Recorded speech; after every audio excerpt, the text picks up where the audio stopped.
Good morning. இன்றைக்கி காலையில் தியானத்துக்காக நான் லேவியராகமம் 10ஆம் அதிகாரம் படிச்சுட்டு இருந்தேன். 10ஆம் அதிகாரம் 1வது வசனம்.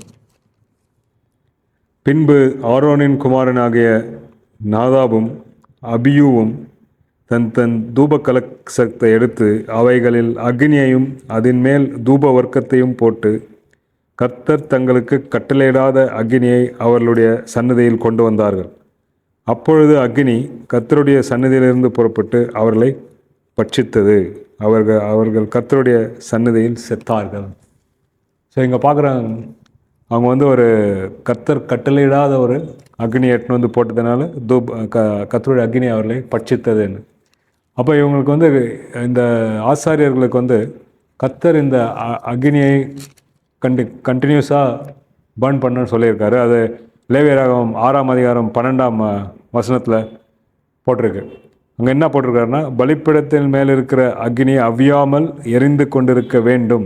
ஆசாரியன் காலைதோறும் அதன் மேல் எரியும்படி கட்டைகளை போட்டு அதன் மேல் சர்வாங்க தகன பலியை வரிசையாக வைத்து அதன் மேல் சமாதான பலியின் கொழுப்பையும் போட்டு தகனிக்க கடவன் அப்படின்னு போட்டிருக்கு. ஆனால் இவங்க கர்த்தர் கட்டளையிட்ட வழி மாதிரி செய்யாமல் இவங்க சொந்த வழியில் செய்யும்போது கர்த்தர் அவங்களுக்கு அந்த தண்டனை அவங்களுக்கு கொடுக்குறாரு. அவங்க அந்த இடத்துல செத்துடுறாங்க.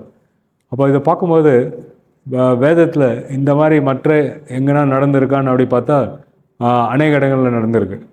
அது அடுத்த இடம் இது எங்கே நடக்குதுன்னு பார்த்தா யோசுவா 7ஆம் அதிகாரம் 1ஆம் பட்சம்னா அங்கேயும் இந்த மாதிரி இருக்குது. இஸ்ரவேல் புத்திரர் சாபத்தீடானதிலே துரோகம் பண்ணினார்கள். எப்படியெனில் யூதா கோத்திராத்து சேரானுடைய குமாரனாகிய சப்தியின் மகன் கர்மிக்கு பிறந்த ஆகான் என்பவன் சாபத்தீடானதிலே சிலதை எடுத்துக்கொண்டான். ஆகையால் இஸ்ரவேல் புத்திரர் மேல் கர்த்தருடைய கோபம் உண்டானது.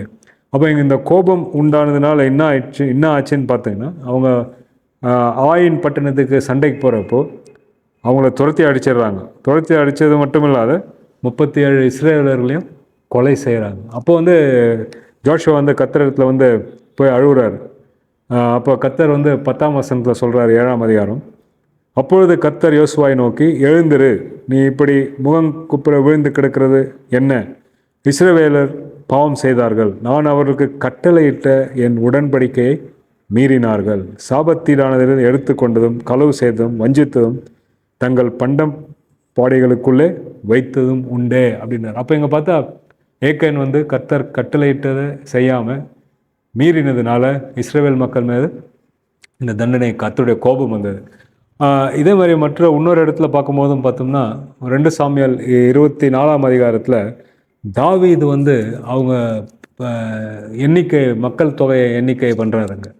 அது கர்த்தருக்கு அதில் அவர் பலத்தை பார்க்குறாரு. கர்த்தரை நோக்கி பார்க்கறதுக்கு பதிலாக அதை பார்க்கும்போது கர்த்தர் அங்கேயும் அவருடைய தண்டனை வருது. அங்கே பார்த்தோம்னா ஒரு 70,000 இஸ்ரவேல் மக்கள் கர்த்தருடைய கோபாக்கினால் கொல்லப்படுகிறார்கள். அப்போ அங்கே பார்க்க இந்த 3 இடங்களிலும் நம்ம பார்க்கும்போது இங்கே ஆசாரியர், இங்கே ஏக்கன் சொல்லும்போது ஒரு சோல்ஜர் சொல்லலாம், தாவீது ராஜா, 3 பேருக்கும் கர்த்தர் அவங்க வாழ்க்கையில் என்ன செய்ய வேண்டும்ன்றதை தெளிவாக சொல்லி அந்த பணியில் வைத்து அவங்க அதை எப்படி செய்யணும்னு சொல்லியிருக்கார். ஆனால் இவங்க போயிட்டு கர்த்தருடைய கட்டளையை மீறும்போது தண்டனை வருது. அவங்களுக்கு மட்டும் வராத, அவங்க சார்ந்தவங்களுக்கும் வருது. அப்போ இதை படித்த உடனே நம்ம வாழ்க்கையில் நம்ம திரும்பி பார்த்தோம்னா, நான் என் வாழ்க்கையை பார்த்தோன்னா கூட நம்ம அநேக இடங்களில் கர்த்தர் சொல்கிற மாதிரி செய்கிறது கிடையாது. அப்போ அது கர்த்தர் நம்மளுக்கு நம்ம மேலே அந்த தண்டனையை கொடுக்காம அந்த தண்டனையை யார் எடுத்துகிட்டு இருக்காருன்னா முழுசாக சிலுவையில் அந்த அடி இயேசு கிறிஸ்து மேலே விழுந்திருக்கு. அதனால கர்த்தர் நம்ம அவருடைய கிருபையினாலும் இரக்கத்தினாலும் நம்மளை பாதுகாக்கிறார். அது எவ்வளோ பெரிய கிருபை, நம்ம எவ்வளோ நன்றி உள்ளவர்களாக இருக்கணும்.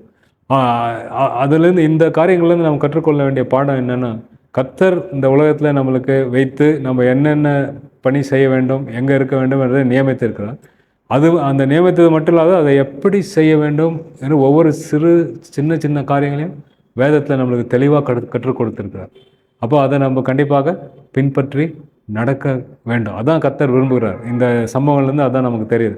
ஆனால் நமக்கு நாம் தவறும்போது அவருடைய கிருபையும் இரக்கமும் நம்மை காப்பாற்றி ஏந்தி பிடிக்கிறார். இது மிக மிக ஒரு பெரிய கிருபம். கர்த்தருக்கு நன்றியோடு நாம் நம்முடைய வாழ்க்கையில் இந்த நாளில் நடப்போம். தேங்க்யூ.